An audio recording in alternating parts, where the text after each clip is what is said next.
do you feel any guilt, like with how things have happened? The only guilt I have is not how do I say this? KOing a yeehaw. Yeah, I would have liked to get my hands on that. There's some like real live animosity. Oh my God. If I saw him, oh shit.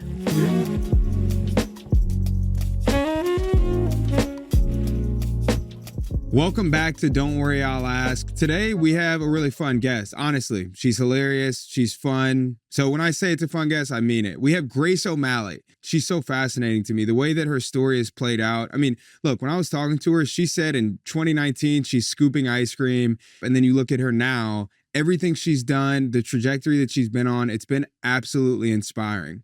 Also, you see Grace show up in a lot of fun, lighthearted, comedic ways. It was just kind of nice to sit down with her and have a little bit of a deeper conversation. We get into some of the things with her and Brianna Chickenfry and their relationship and their friendship and their breakup. Grace talks about how this is the first time in her career where she's accomplishing goals that she has set out to accomplish.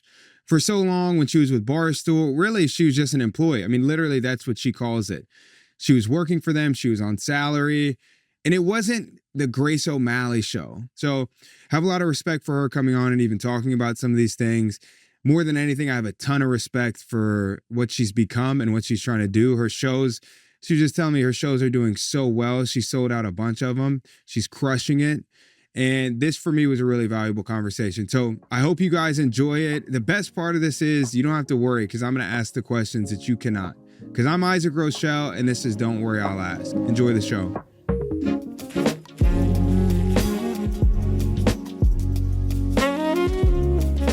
Just to start this, one, thank you for coming on. We just talked about it. This is unbelievable. And I was talking to Allie about this. This is what's crazy. So you were asking me about, like, how's the show been going? We just had on Gavin Newsom, interviewed Cory Booker, who you obviously know because you're out here, Brooke Schofield, Aspen, like all these big name people, and we have more coming. Yeah. When I created this show, you were like one of the first people I hit up. Oh, thank you, man. But it's just like... you said that, but I wasn't sure if you really meant that. 100%. Oh, hell yeah, thank you. And it's crazy because, like, I wonder how you feel just like, I don't know, like it's all a journey, right? Yeah. And now you're at the point where you get on somebody's show and you're like the premier guest. I didn't know that, so thank you. Yeah, we're here. That's really nice. This will be the like we'll put it up like premier guest Grace O'Malley. Cool. But I'm sure it's been such a journey for you. Like you were just talking about going on a tours, all this stuff. Is it like imposter syndrome moment? What's the vibe? Oh, imposter syndrome all the time. Like every single step of the way. I just feel like everything's happened so fast and it's been awesome. I don't know if it's like Catholicism in me of just like knowing it's gonna go bad eventually. Like the guilt, like it's too good. It shouldn't be so good. But right now things are pretty good. I'm doing this, but this right, pretty damn good. Everything. Yeah. It is funny, like religion does kind of make you think like that. I swear I think that. Like I'm like, oh, I love the podcast is going well. Like I just I don't even know if this will be out by the time I announce this, but I just got an offer to do some TV stuff. And like hell yeah. You do kind of feel like, oh shoot, like pride comes before the fall. Are you too like in it? And so you grew up Catholic. Yeah. And so you're thinking about that with your success? As a Irish Catholic, like we just kind of blame everything on being Irish Catholic. Like, oh, I'm an alcoholic, Irish Catholic. It's kind of like when girls are like, I'm a bitch because I'm a Scorpio. Yeah, right? It's like, it's their personality trait. Wait, so you got to be a Notre Dame fan then? Sure. I feel like that's Irish Catholic through and through. I know. We didn't do college football in my house. We were Patriots through and through. Ah, Patriots. That's crazy. So, yeah. Well, before we get too into it, we have this thing on the show. It's called Waste No Time. This is the only part of the show that's scripted. I have no notes. So your question, Waste No Time. What is your biggest insecurity? Oh, wow. Yeah, it's meant to get deep. Oh, yes. You can take your time. I came in here dripping with wet hair, and now my current insecurity is my wet hair. Yeah. In this moment right now. And then my second one would be, I guess to figure out the answer to this question, I have to think of like what comments online hurt the most. So I guess it would be like anyone who says I'm not funny, I block them. Really? They can say I'm chubby or ugly or anything else, but if they say I'm not funny, I'm like, I don't want to hear that. Wow. I'll leave every other comment up, but when they say I'm not funny, I'm like, no. Yeah, you're like, yeah, you I actually can't do block. that. You're not allowed over here anymore. Blocking people is funny though, because I block people too, and you kind of want to like respond and let it marinate and then block them. Do you go straight to just block? I just go block. Wow. I can't be bothered with it because I used to go back and forth with people. I've found this kid like called me like an ugly, like the things that people say, it's like, it's absurd. and it's just so easy for people to say it, but he kept his profile public. So I found his mom, his grandma, his girlfriend. You were in a weird place. And I sent everything he said to me, like every time. And yeah, that felt crazy. So I'm not doing that anymore. Is it crazy though? I mean, is it? I don't know. Like, I feel like you have thousands of people that are critiquing everything you say. Like, God forbid you send a mean comment to a girlfriend. Like, you know what I mean? Well, I was just telling on them. I said, here's the receipts. It's giving tattletale. You raised a bad guy. Did you say that? Yeah. Oh. I said, I think he's going through something. You might want to check on Jason or whatever the fuck his name was. It had to be a Jason. Yeah, no, Jason. No shame to Jasons, but it had to be a Jason. Well, this is also funny because, I don't know, I feel like a lot of creators don't admit that they block people. Oh, yeah. Or delete comments. Like, creators, you'll see comment sections, and I'm like, I know this person should be getting torched, and the comments are all like, oh my God, we love you. And I'm like, I know they're deleting comments. I won't block comments because you know how you can block out certain things. The words. I won't block out words. I won't delete comments.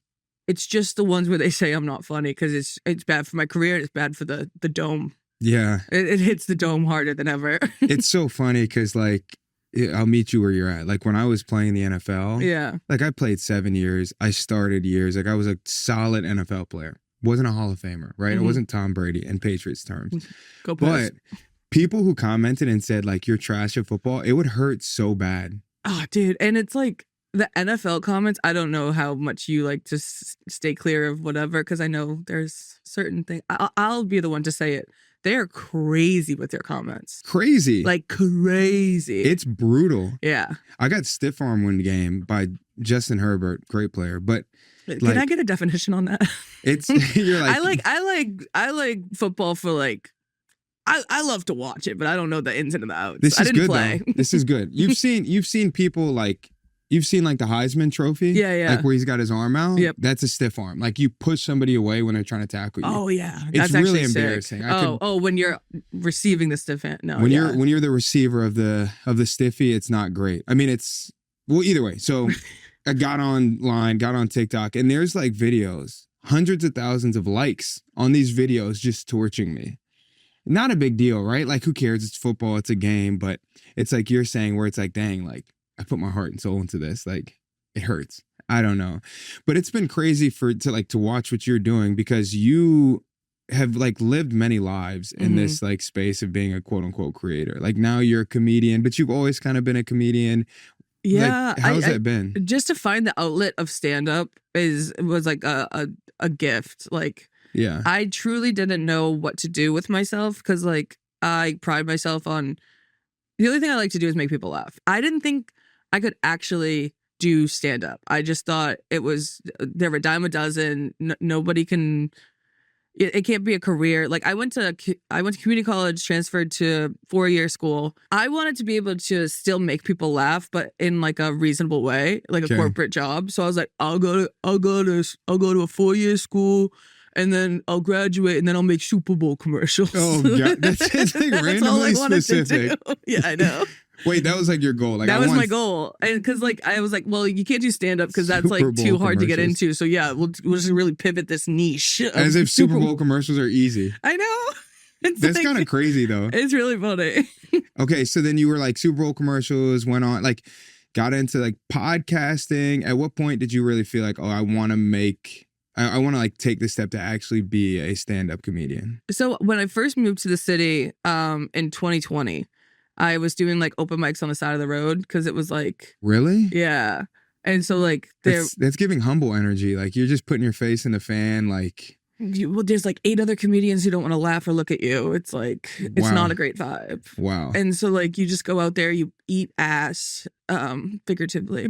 And no, that was actually, it was more of a talent show. I was eating ass on stage. Wait, isn't there a place in New York? Like, isn't it called The Box? Yes, it is The Box. Okay, so you were performing there. I was performing there. Yeah. Nice, okay. Yeah.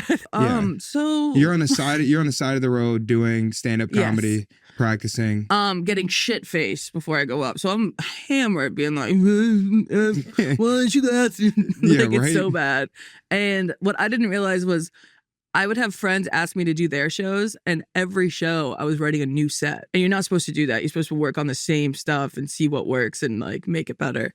And so I was just bombing for like five or so years. And you think that was because you were just like freestyling a little bit? Yeah, I was just like, I was doing it more as like, I can't believe I have the opportunity to do it because I live in New York, but never thought it could be like a career. So you and Brianna obviously had a relationship early on. Like, walk me through the timeline. You're on the side of the street doing comedy, but like there's a pending podcast that might happen. Like, when did these worlds combine where you were actually in front of a camera doing your thing? It was 2020 again, right before COVID. Barstool found Brie because she was posting videos in her like college house. Like, it's just crazy. It's just hilarious stuff. Everyone loved it. And they found her, and then COVID happened. We got quarantined, and things kind of like went astray. And then a couple of months later, they were like, "We need you to move to New York if you're gonna take the job." So she had to leave school, and she called me up and asked me if I wanted to move to New York with her. That's crazy. And so I came willy-nilly, no plan. You're like, I don't care. I was like, fuck it. It was so easy too, because she called me and she's like, "Dude, I gotta move to New York. Do you want to come?" And I have it on speakerphone. I'm having dinner with my family. And my mom's like, "Go." I was like, "Yeah, no, I was gonna go. I'm going." You're like, "You're a joke. I'm leaving." And I'm Bye. like, "Yeah, I'm leaving." And so I came here. I had ice cream money saved up from working at an ice cream shop. That's all I had. This is like classic Northeast. Oh, like, so ice Boston. cream shop, Yeah, going to dude. New I was York. scooping cream, dude. Yeah. And when I got here, my job was door dashing on foot. I never shut up about it. Really? Because it was brutal. I mean, I feel like DoorDash needs to be paying your bills still. Like, you need to add with DoorDash right now. Yeah, I know. It's not sponsored by DoorDash, but why not? Dude. It should be. On foot in the snow sometimes, which was brutal. I was losing money because I was taking the subway. So this is crazy though, because like that show, it's not like it had blown up. It was like still kind of a project. Let's see what happens. When did you start doing the comedy? Was it like start the show and then you're like, I'm out here, might as well start doing comedy? Yeah, it was always my plan to do stand up as soon as I came out here. It was just a matter of when and how. And I was doing like these open mics or whatever and just not taking it too serious until I met Whitney Cummings. And I met her 2 days in a row. She did our podcast, we did hers. And when she came on our podcast, she said, "Do you want to open for me on my tour?" Whoa. Because I told her I wanted to be a stand-up. I wanted to be a comic. And she Were was you like, wait, I want to open, but it's a lot. I thought she was fucking with me. And so we go on her podcast the next day and she's like, "You ready?" I'm like, "For she's what?" Like, we're scheduling. And she's like, "You're going to open for me." Whoa. And I was like, holy shit. So I had like 7 months to prep for that. Whoa. And I just got after it. That's when I decided to go full time. And then you're like, this is a job. What year is this? This is 2024. This is just last year. This is crazy. So I want to put this in perspective too. Like, and I want you to talk about this. You, at this point, you had kind of been like, you know, Bree's like, "Hey, come on the show," right? It's not like they were like, "Hey, Grace, Barstool's not like, we want you." So this is like probably the first time where you feel like you're doing your own thing. Yeah, and it was really sick because like Whitney really took a liking to me and I've idolized her my whole life. So like to have her ask me to do that thinking she was kidding, and then she really put the fire under my ass to like do what I've always wanted to do, which is like, I could fucking cry, bro. Yeah.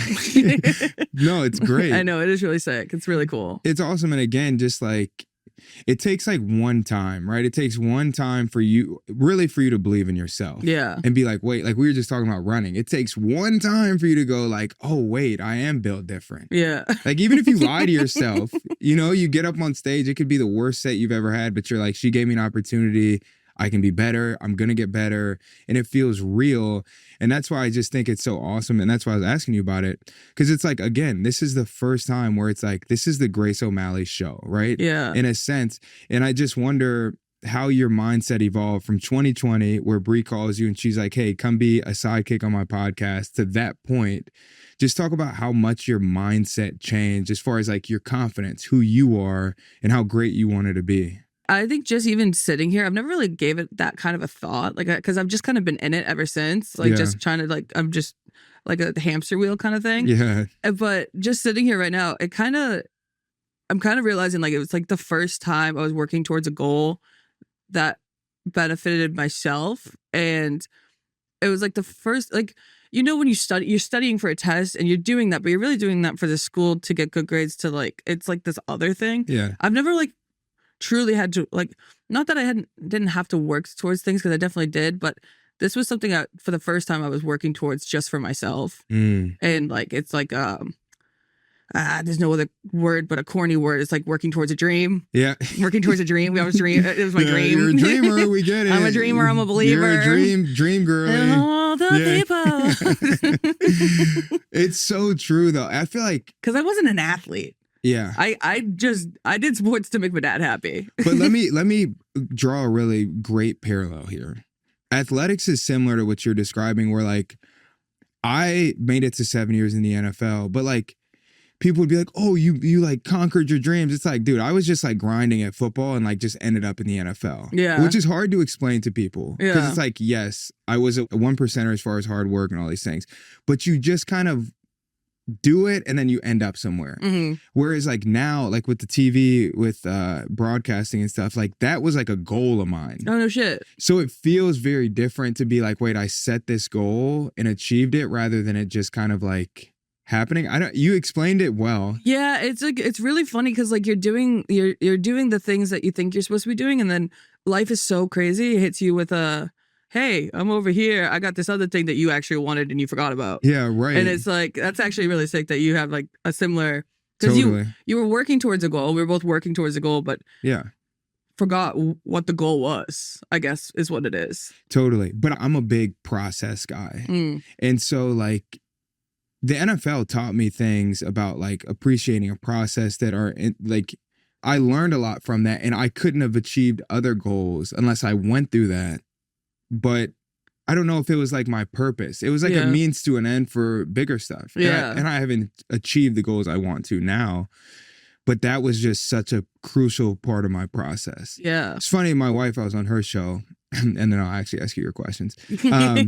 She was asking. No, this is good. It's supposed to be like this. Yeah, right? Yeah, they want to hear from you too, right, guys?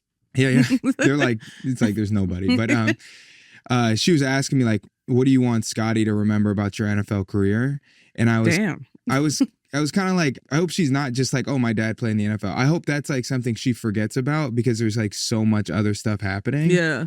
But it's what you're saying, where like, and what I'm describing, that had to happen. You had to go through the 4 years of podcasting and doing all these random things to like prime you for now. So I want to talk about 2024, because you just mentioned it. 2024 was a crazy year from you.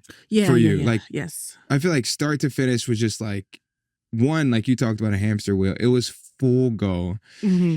I don't even know what to ask. It's kind of like, just like, what is your takeaway broadly from 2024? Like, I feel like you're such a different person from the beginning of 2024 too. Yeah, I mean, these are like corny little trigger words, but it's like I did a lot of working on myself, and that year I kind of learned to do things on my own and not rely on anyone.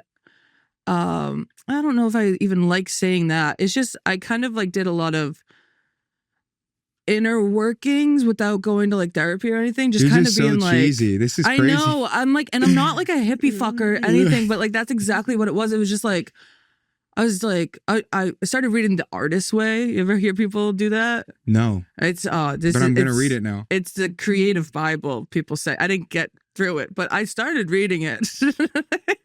You're one of those. You're like, I read the chapter titles. It was great. I signed the promise. There's like a promise at the beginning.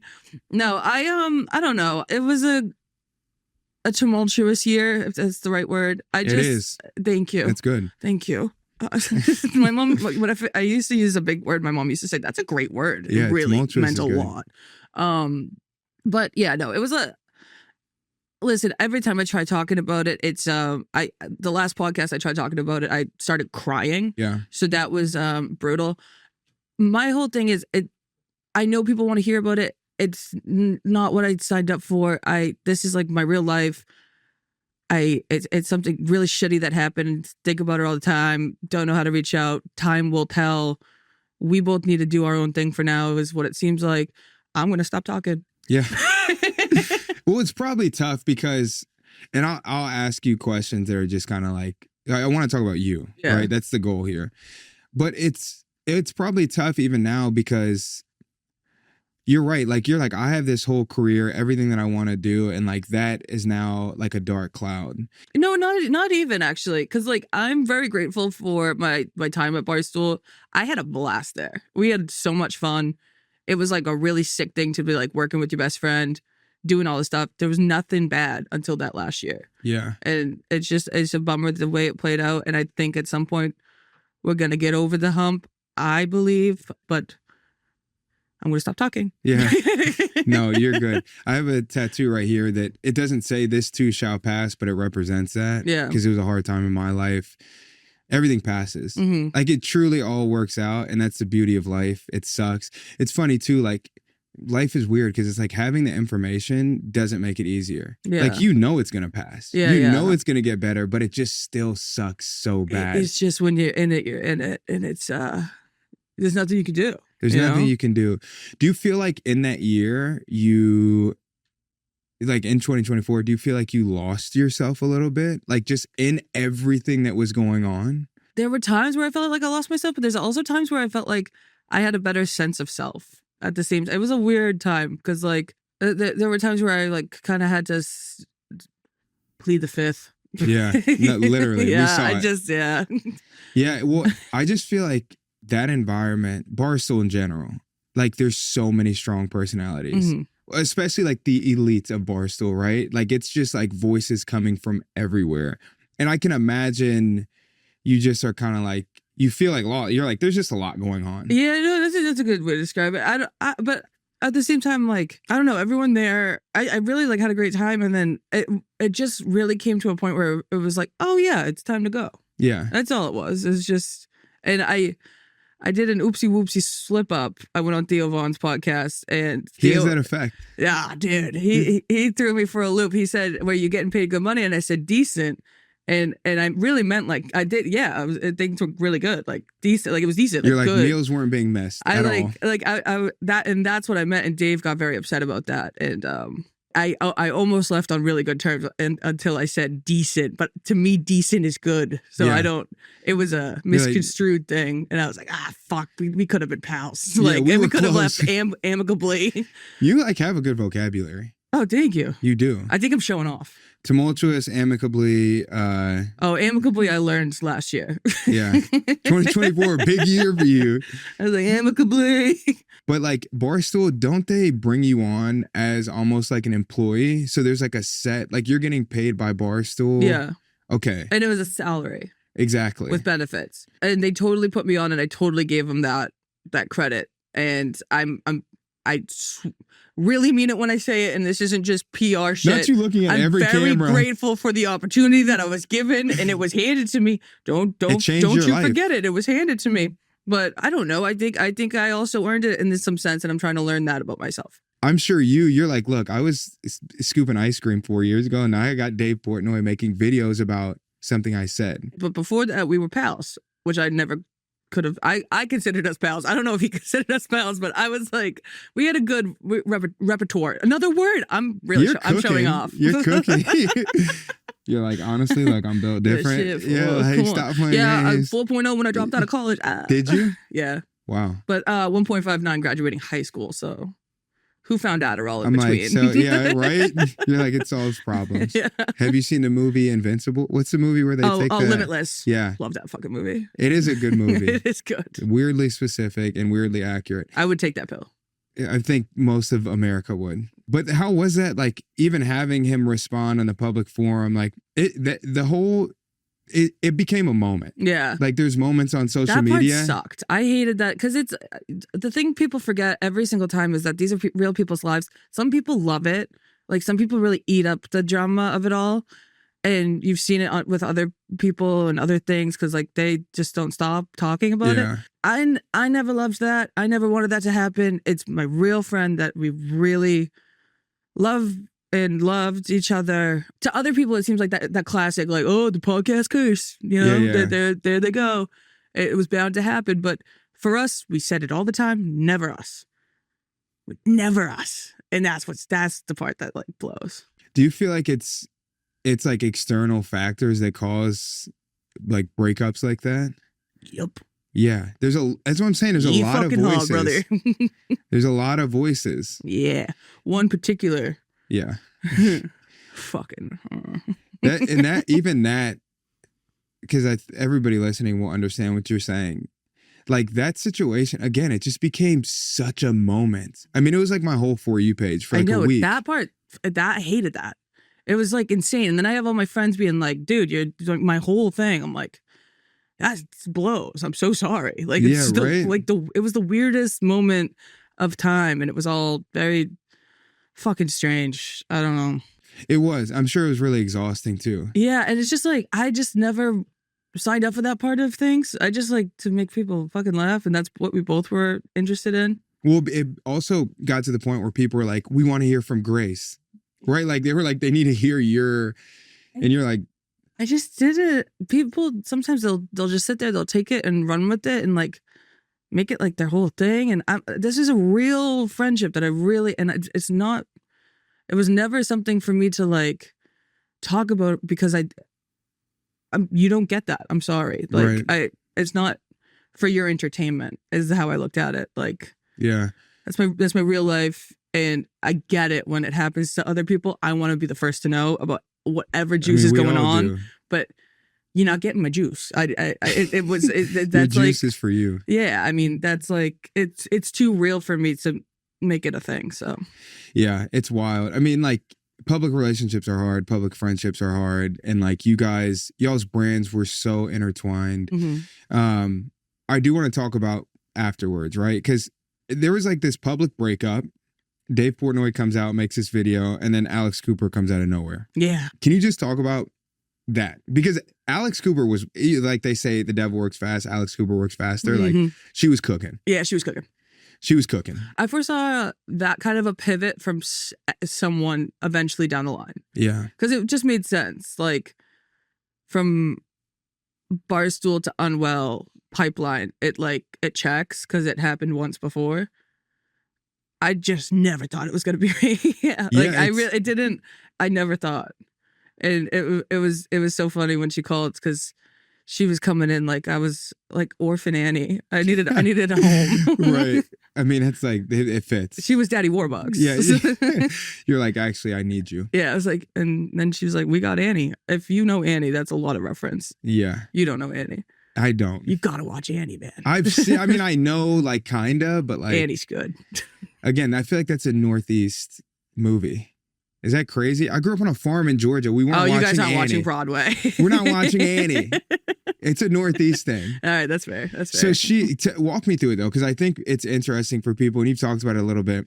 All this drama's happening. Is she just like, Grace, it's time? Like, what does it even look like? She called me during the lull of like. The lull was like 2 days. Yeah.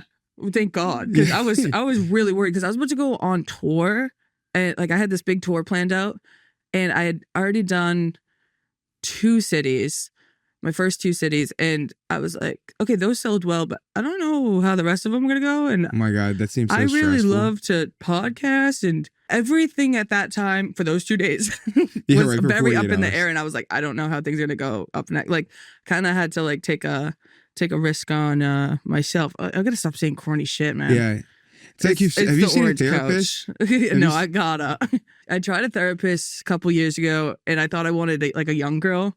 And my friend Daniela Moritz, she has a really funny joke about it that you don't want a young girl because she's just like gaslighting you the whole time. Not more terms, gaslighting. Yeah. It's such a like Gen Z term. I know. I don't even use that joke, but it's my friend's. It's a good joke. I didn't. Yeah. Always credit where credit's due. Absolutely.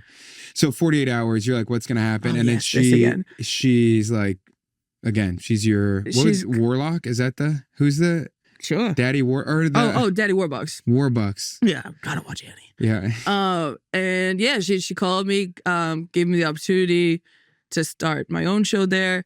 She did mention, I've never said this before, she did mention how what we're doing right now, it just reminded me. She's like, what if you sat down with like a football player every week and you just went back and forth? That would play. I know. And somewhere down the line, maybe. But I really wanted to interview comedians, like a late night show. Absolutely. And I was so dead set on that. But she did have a good idea for that. They're probably going to do that with somebody else. Yeah. That's actually wild, though. I just think it's fun that, one, she brought you on so fast. Yeah. I mean, that was a very strategic move. Let's not get it twisted. But just letting you have your own platform and take it where you want. Did that feel so good after being, I don't want to call you the sidekick, but from when 2020 started, it was like you were brought on as like a plus. Was it nice to just have like your show and this is my space? I can do with it what I want? Yes and no. Because I really do well with like a bantering situation.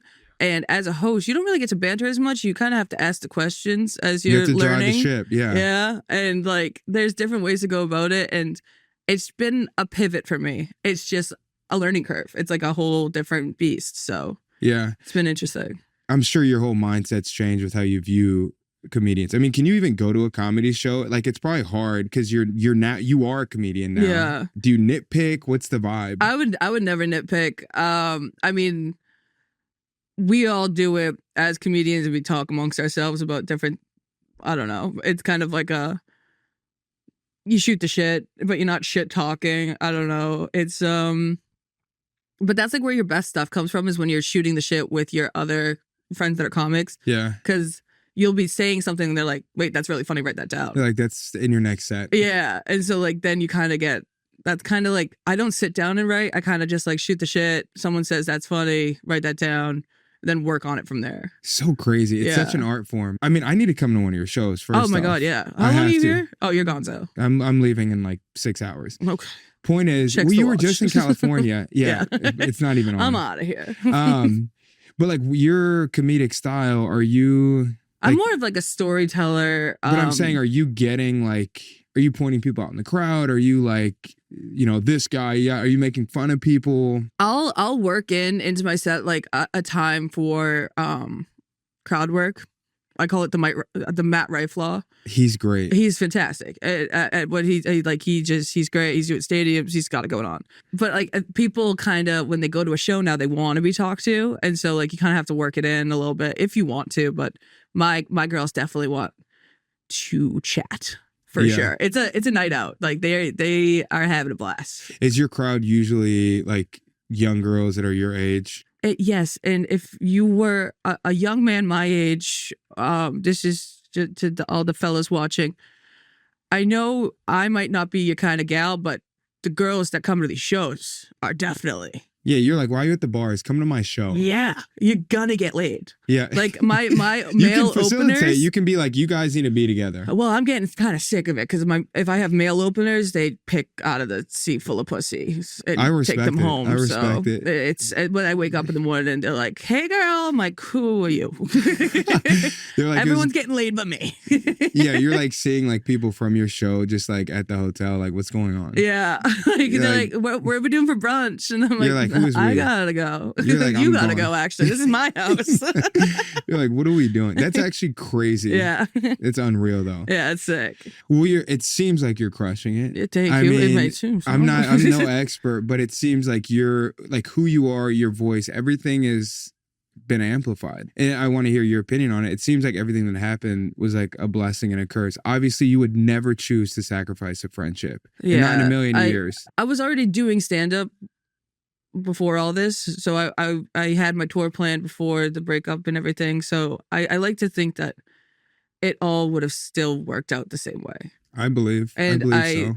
Because that would it would be just too shitty for it to have to happen like that. You know what I mean?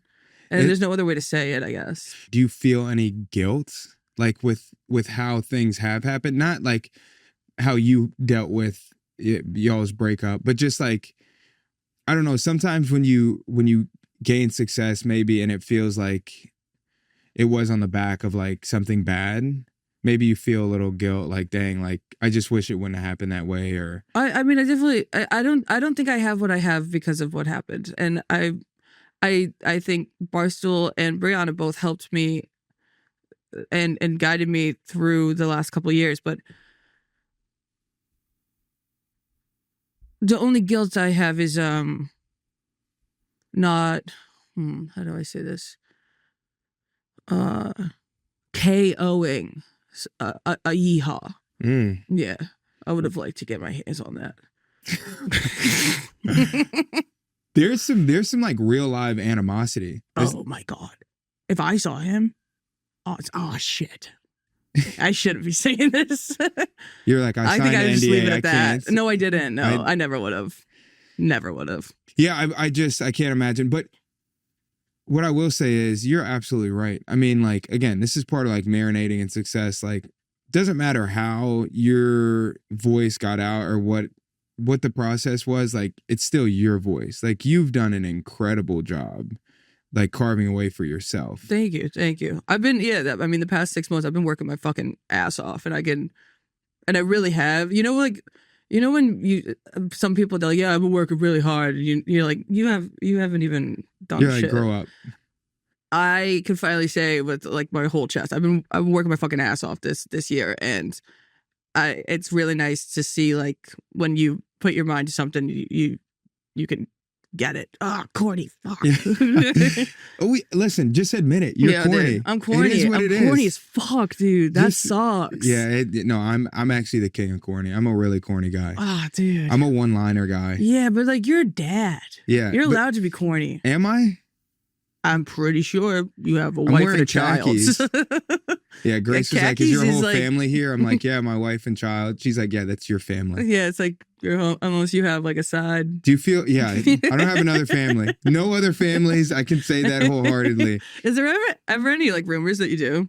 No. No, that's good. Because you're not that guy. It would be pretty easy to shut down a rumor that I have another family. Yeah. It'd be pretty easy. Like, when would I have time to go see that family? I don't know. Those guys make the time, though. It's crazy. Yeah. And you're talking about NFL players. No, just cheaters. Oh, yeah. Just like people. You said it. I mean, not everybody in the NFL is perfect. I think, but I will say this. Because listen, this would have been your career path, interviewing NFL guys. You'd have been having conversations like this all the time. I would say generally, though, NFL guys are pretty good. Like, I had really good teammates. You probably hung out with a lot of NFL guys. Not really. I don't really get to be in that scene a lot. But I think I decided that if I were to ever marry someone, it has to be a nice CTE injured football player, nice dum-dum, where I can kind of wear the pants. Yeah. That's crazy. That's crazy. Okay, this is kind of interesting. Who is your like NFL crush? I want to know Grace O'Malley's type.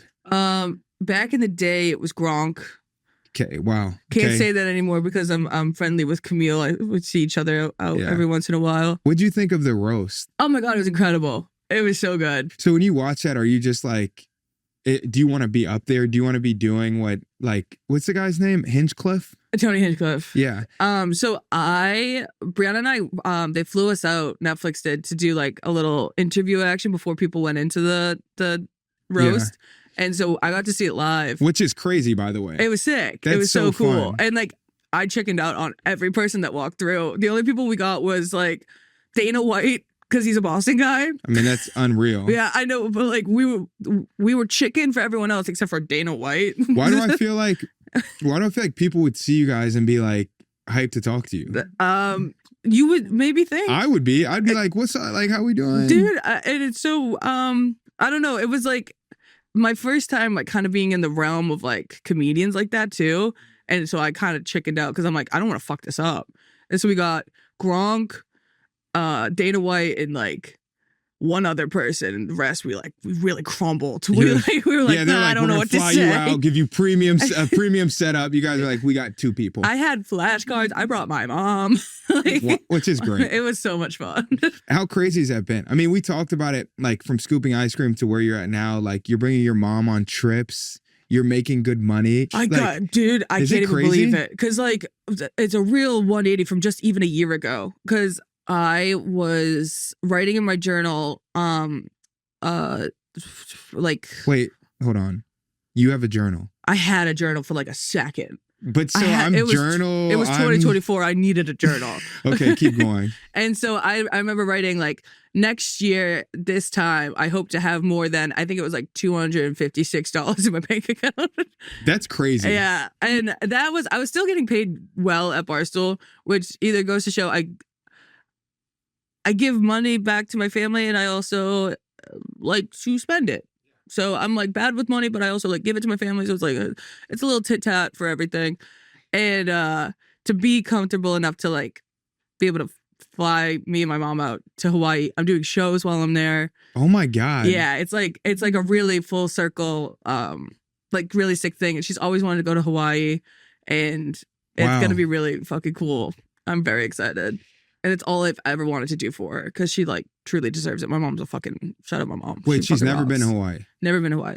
This is gonna be crazy. Is she emotional? Is she gonna like cry when she's watching you perform? She is. She said she literally said when she dropped me off at the airport this morning. She goes, "Now when I get to the airport in Hawaii, I'm gonna kiss the ground." Oh my God. Like she's like really in it. Oh so she's my like God. so excited.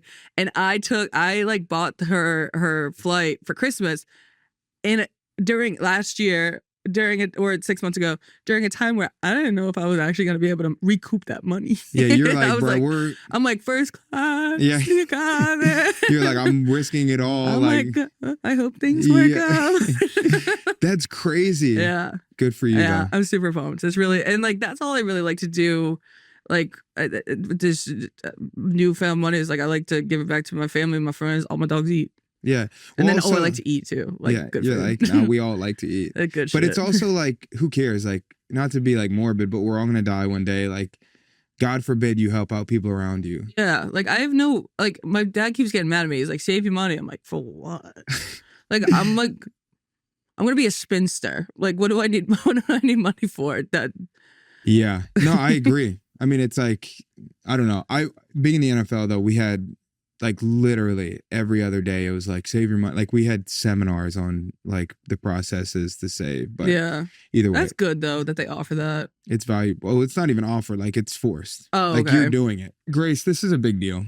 You being on the show is a big deal. And for the people listening, we've been kind of trying to make this happen I guess I messaged you like last October. Yeah. Because that's when I came up with the idea and I came up with a list of people that I wanted to have on. You being one of the first people I was like, gotta have her on. I really appreciate you having me on. So here we are. This is good stuff. And this is our first hang. We've been having to lock this in for a while. I'm kind of pissed we don't have more time because we would go get a drink. I know. It's kind of not ideal. All right. Grace is unreal. That's the end of the episode. Appreciate you. Thank you very much. All right. Thank you.